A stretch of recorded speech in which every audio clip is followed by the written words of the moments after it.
Good morning friends, welcome back to my channel. तो देखिए friends, मेरे गार्डन का हाल अभी इस समय, और बारिश होगी सोचकर मैं 2 दिन तक पानी भी नहीं दे पाई थी पौधों को। इस वजह से कुछ प्लांट की पत्तियां येलो हो रही है, और ख़ास तौर पर हमारे यहाँ का जो क्लाइमेट है वो बिल्कुल अलग अलग सा चल रहा है। कभी अचानक बारिश होने लगती है, और अभी तो 2-3 दिनों से इतनी तेज़ धूप हो रही है कि गार्डन का हालत भी बहुत ख़राब है।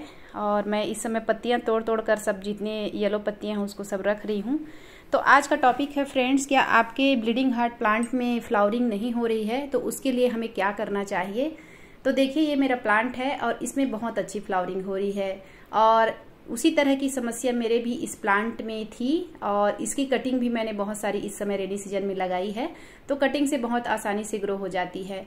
तो फ्रेंड्स, आज तो मैं कटिंग पर बात नहीं करूंगी। आज मेरा विशेष टॉपिक है ब्लीडिंग हार्ट पे हम ज़्यादा फ्लावरिंग, और यदि प्लांट में फ्लावर नहीं आते तो कैसे हम फ्लावरिंग लें, तो इसी टॉपिक पर आज बात करूंगी। और ये बहुत ही खूबसूरत रेड और वाइट कॉम्बिनेशन में इनमें फ्लावर आते हैं जो बहुत ही खूबसूरत लगते हैं। देखिए कितना प्यारा लगता है। मेरे भी गार्डन में जब ये प्लांट नहीं था फ्रेंड्स, तो मुझे भी लगता था काश मेरे गार्डन में भी ये फ्लावर खिलते और मैं ऐसा देख पाती। तो देखिए, आज मेरे सपने साकार हुए हैं।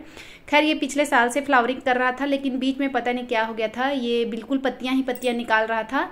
और एक बेल भी है, ये एक बेल के रूप में भी इसे इस्तेमाल कर सकते हैं। और यदि आप बेल नहीं चढ़ाना चाहते हैं तो इसकी प्रूनिंग करते रहिए, और एक ट्री के शेप में भी आप इसे दे सकते हैं और इससे फ्लावरिंग ले सकते हैं। तो देखिए, इसकी कलियां कुछ इस तरह से होती हैं, और बहुत ही खूबसूरत जब इनकी कलियां रहती है फ्रेंड्स, सारे फ्लावर खिल गए हैं, नहीं तो मैं आपको कली दिखाती।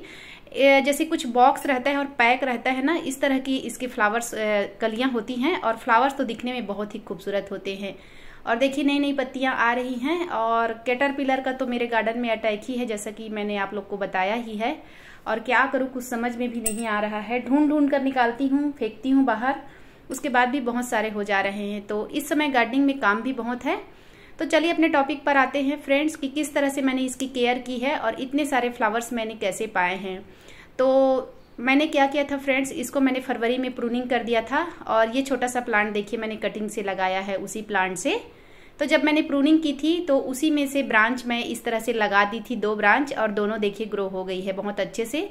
और मैंने पिंच कर दिया, इसलिए प्लांट छोटा भी लग रहा है। तो फरवरी में मैंने इसकी प्रूनिंग की थी, और इसके गमले की 1-2 इंच की मिट्टी मैंने निकाल दिया था, और उसमें नया मिट्टी फर्टिलाइजर देकर मैंने नया मिट्टी भर दिया था। जिस तरह से हम आमतौर पर गमले में जब मिट्टी भरते हैं ना, और उस समय जो मिट्टी हम तैयार करते हैं न्यू फ्रेश मिट्टी, उसी प्रकार की मिट्टी बनाकर मैंने गमले में 1-2 इंच का जो मिट्टी निकाला था उसके बदले में मैंने उस मिट्टी को डाल दिया था, नई मिट्टी को। ऐसा मैंने किया था फ्रेंड्स।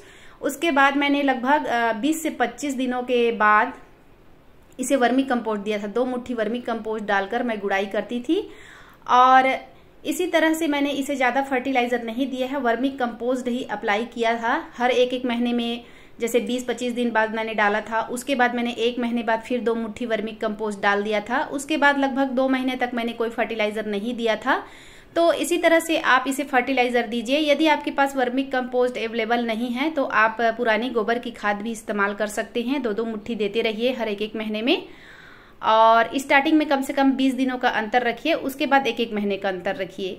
और इसमें मैंने और कुछ नहीं यूज़ किया है, सिर्फ वर्मी कंपोस्ट ही यूज़ किया है। तो आप गोबर की खाद भी इस्तेमाल कर सकते हैं, किचन वेस्ट कंपोस्ट भी इस्तेमाल कर सकते हैं। और एक समस्या और आई थी फ्रेंड्स इस प्लांट में, इसकी पत्तियां जो है बिल्कुल येलो हो गई थी। मतलब अधिकतर जो पत्तियां हैं वो येलो हो गई थी, पीली हो गई थी। तो पीली पत्तियों के लिए तो एक ही सोल्यूशन है, आप अगर ट्राई करना चाहें तो, क्योंकि मैं सिर्फ एप्सम सॉल्ट का ही इस्तेमाल करती हूँ और कुछ नहीं करती हूँ। जब भी किसी भी प्लांट की, ऐसा नहीं है कि ब्लीडिंग हार्ट के प्लांट को ही हम एप्सम सॉल्ट देंगे, कोई भी प्लांट की पत्तियां जब येलो होती है तो गमले में आप 1 चम्मच डालकर गुड़ाई कर दीजिए, और 1 चम्मच जो 1 लीटर का बॉटल आता है उसमें 1 चम्मच मिलाकर आप अच्छे से फोलियो स्प्रे कर दीजिए। पूरे प्लांट को अच्छे से नहला दीजिए, जिससे कि पीली पत्तियों का जो समस्या है वो दूर हो जाएगा, और बहुत जल्दी ही अच्छा रिजल्ट आपको मिलता है एप्सम सॉल्ट से।